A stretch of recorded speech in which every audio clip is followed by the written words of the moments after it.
Today we're going to talk about microphones and some of my favorite types. And then in the next lecture we'll learn about microphone patterns and microphone placement. First, let's talk about the way the dynamic mics are designed.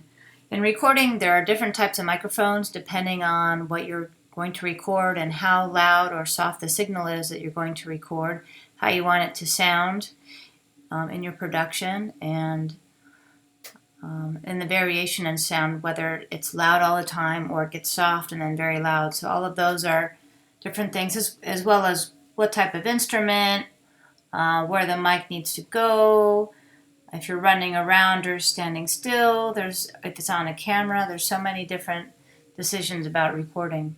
So let's first talk about the design of a dynamic mic. It works kind of like your ear, where you have a magnetic coil, and as the sound pressure comes in and hits a diaphragm, that coil moves. And that coil that's moving is in a magnetic field, and it records the change in voltage when the sound hits the diaphragm and the coil is moving. What that creates is an exact replica of the sine wave that's coming into that microphone. And then you get a recording of a sine wave through that dynamic microphone. The advantages of this type of design: it is very rugged, it's very dependable, it's not very expensive, it can handle very high sound, so you can stick it in front of a very loud amplifier, for example, in front of drums. They're usually low cost, between $80 to $200 for most of them. If the temperature changes or humidity, they stay pretty stable and they sound good. Some common microphones, the two most common on the planet, are the Shure SM57 and SM58. If you've seen any concerts or talking or live sound, you've seen these everywhere.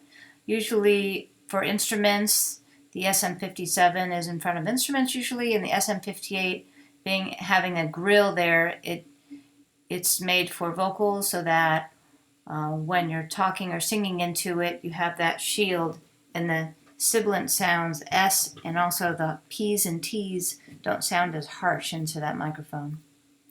Another microphone I have there is for a kick drum, D112, being a bigger mic, a bigger diaphragm, capture those low frequencies.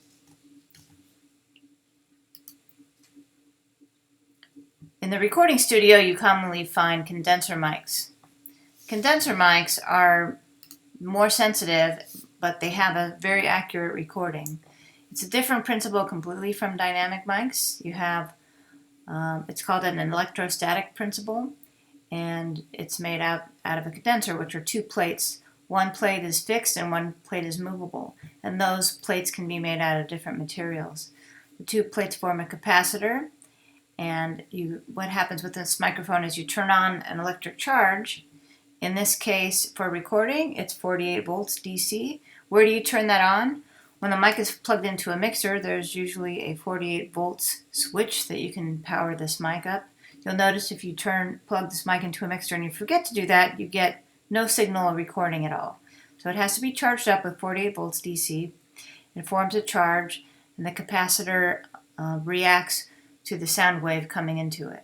It reacts a lot faster than the diaphragm that's an electromagnetic principle. So when the sound hits this front plate, and then it hits the back plate, and there's air in between, it's already pre-charged with that 48 volts, and it reproduces that sine wave.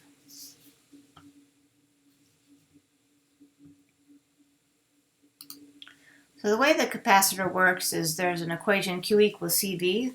Q is the electrical charge that we just talked about, and capacitance, and the V is the voltage.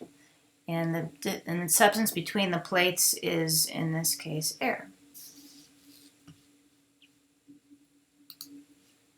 So you apply 48 volts DC to this capacitor mic, and the voltage is directly proportional to the charge. And so the more sound pressure coming in, it changes the voltage proportionally to that.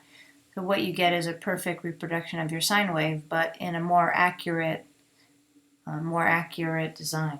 Some advantages and disadvantages of this are it's very low noise level. So when you plug in this microphone and you turn up your gain, you'll hear a low noise level in the background. It has a large dynamic range, so you can be very soft, but you can get very loud. It's a smoother, more natural sound, being that this reacts faster to sine waves as compared to a dynamic microphone. It can have a flat frequency response, which means it's responding to your recorded sound exactly as it was in the studio. And you can make these in a very small design. They have very small mics, for example, that are placed over cymbals in a drum set. Some disadvantages: if you have super high sound pressure, it could be distorting or damaged. They are definitely more expensive. These microphones go from a few $100s to thousands of dollars. The ones that I purchase are generally between $400 and $2,000. And they are affected by temperature and humidity. That's why they are usually used in a studio. Some common condenser mics are the Shure KSM series. There's one on top here, the KSM 32. And this one in the picture you can see is held by a shock mount. It's so sensitive that if you were going to touch it, it would make a lot of noise in your recording. So the shock mount suspends it in the air, and then the shock mounted case on the bottom is attached to your mic stand. Here's one of those small mics I was talking about, an Neumann U87, or this is the KM184. This is one of the best microphones ever. It reproduces sound exactly like you heard it. I use it on cymbals, violins, things, acoustic guitars, things that are harder to reproduce. And here's another microphone that is less expensive, Rode, those are produced in Australia, NT1, and those are good mics to start with and learn how to record with without spending a lot of money. I put the U87 here. That's a very expensive mic, but it's one of the best microphones ever used in recording as well. Another microphone design is ribbon microphone, and it's similar to that diaphragm from the dynamic mic, but instead it has a moving coil, and it has a thin ribbon, and it's suspended in a magnetic field. And what's nice about this microphone is it has a big range, but it doesn't get distorted with loud sounds. For example, trumpet players like to use ribbon microphones. It preserves the sound, and it doesn't sound shrilly or harsh. Some advantages and disadvantages of the ribbon mic are it has excellent sonic characteristics, very warm sounding, which is great for those trumpets, saxophones, gentle high frequency response, which is why it's so good with trumpets. It doesn't get too reactive on those high trumpet sounds. Disadvantages are they are definitely more fragile. They are more expensive as well, and you need to be careful about any gain that you use on that microphone. Here's the most common ribbon mic, the Royer 121. This is what they look like. You'll see those a lot on TV if you see recording in front of mostly trumpets, violins, things like that. Here's an inexpensive version called the Nady, N-A-D-Y, but it doesn't sound as good as the ribbon mics made by Royer. Some other microphone types for doing film cameras, you'll have a shotgun mic. That's an electret condenser design, which is basically what we just learned about with capacitors. Is there'll be a permanent charge on that microphone, and you'll have fountain power, and those pick up sound from everything. Since you're usually using them on a camera or with a camera, everything in the sound field that you can kind of see or hear while you're filming. Some of the popular ones are made by Rode, AKG, and Sennheiser. Another popular mic is a tube microphone, which is a very fat design. It sounds really warm, but they take extra power in order to power up those tubes, so they come with an extra power supply. The one you're seeing on this picture is an AKG solid tube. And a few other microphones. When you do conferencing or you want sound from around a table discussion, people use PZM mics. They're used for other things too. Sometimes drummers use those. And those microphones pick up sound just like a capacitor microphone. And Again, used for conferencing, and drummers sometimes strap those to their chest to get the sound from their perspective. It's an interesting way to use those. Sometimes people tape them on the walls to get some room sound. So PZM mics.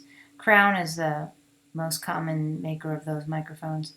And then microphone design are designed to use, as I said in the beginning of this lecture, for different things. Handheld microphones are the most common. They have the case that you can hold on to, and that sound when you're holding it will not transmit into your recording. Stand-mounted microphones, like the condenser microphones, come with a shock mount. The shock mount is hooked to the microphone stand instead of the microphone directly. Lavalier mics, as in this picture, are clipped to your clothing, usually used in interviews for acting, things like that. Contact pickup is a little round microphone that you attach to a guitar or a violin to pick up sound if there is not a plug in there. And then a shotgun mic on cameras. So let's look at some of my favorite sites for microphones.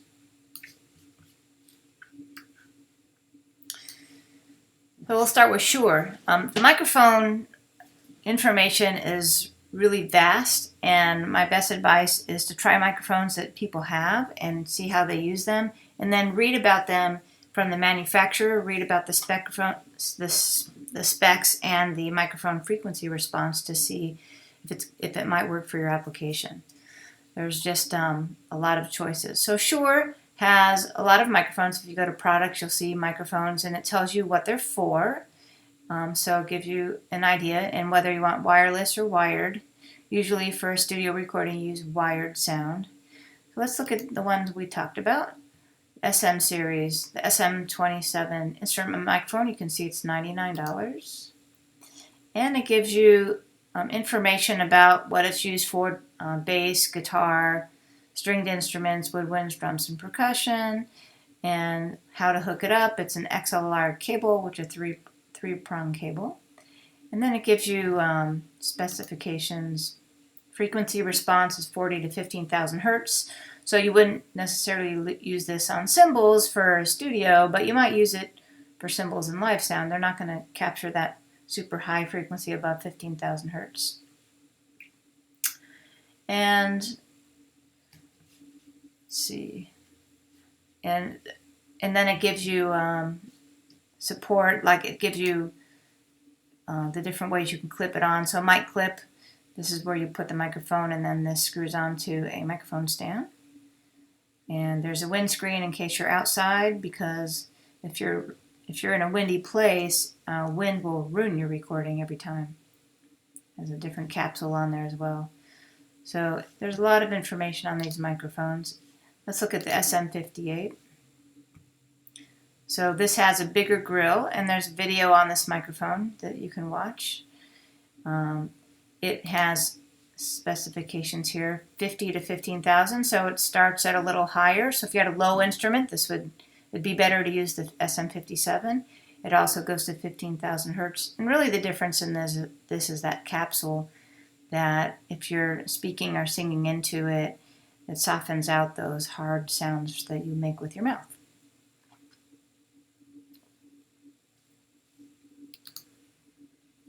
So here's some other things I wanted to show you.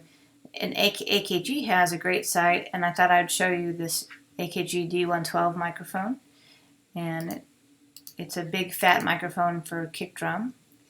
And what I liked about this is it has, which all of the sites do, the polar pattern of the microphone. So you can see this is a cardioid, which is a heart-shaped pattern.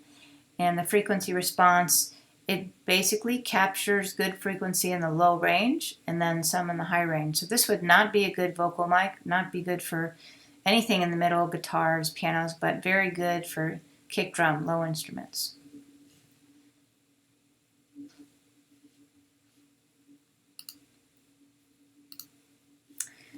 Again, from the AKG site, this is polar patterns of another mic called the 414. And I think I'll go to AKG site to show you that. But it shows you different patterns for cardioid, very sensitive in the high range, flat frequency response. A figure 8 pattern. We're going to talk about these in the next lecture, how to get these different patterns. hypercardioid, omnidirectional, and a wide cardioid. We'll talk about that in the next lecture. So if I want to just go back to AKG,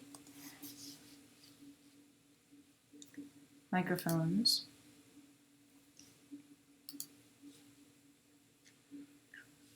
So the microphone I was just showing you is one that I really love, and I own the C414. And it's a more expensive microphone. They're about $1,500. But it has that flat, or I take it back, it's $1,100. But it has a flat frequency response, and you can change the pattern of this microphone with a button in the front. These are really great for recording because you can use them for so many different instruments and vocals, and they sound great. So it's a very common microphone. And again, they have videos, the specs, accessories that goes with them, all on their website. Let's look at another company that I love, the Neumann microphones, made in Germany. These microphones are really the best in class. They're more expensive. They're super solid. They reproduce things exactly as you would want them, as you would think they would sound. So I think yes. So here's a TLM 103. This is a microphone I've recorded with a lot. It tells you what they're for in the directional pattern. The all of the specs for this microphone. They're super low noise. And then it has it. I like this side. It has the diagram. So this is a cardioid microphone. You can see how flat the frequency response is over the whole range, and then accentuates the highs. So you can use this on almost anything. Then it has how other people used it. It has recordings, what they did. There's just a lot of information. Neumann makes some great microphones for cymbals as well. So let's look at their. So it has a nice section where it shows you all of the different recommendations on how to use their microphones and different applications. So if we look for, so I'm trying to find drums. Of course, I can't find it right now. So let's look at, let's see, vocals. All right, so these are some of their vocal mics that you'd see. It has, and you can pick them by pattern. So if, for example, if I want a cardioid microphone, it gives you all the microphones that have that pattern. So these are some of the microphone companies that I like. There are a lot. And again, I encourage you to try microphones from various studios or various people that you know that are doing recording, and check them out on whatever you want to record with. It's really important for your vocals, especially, that you get a microphone where you like the sound that it's recording. Next time, we're going to talk about microphone characteristics in these polar patterns that I mentioned in this lecture. And then we'll talk about microphone placement as well.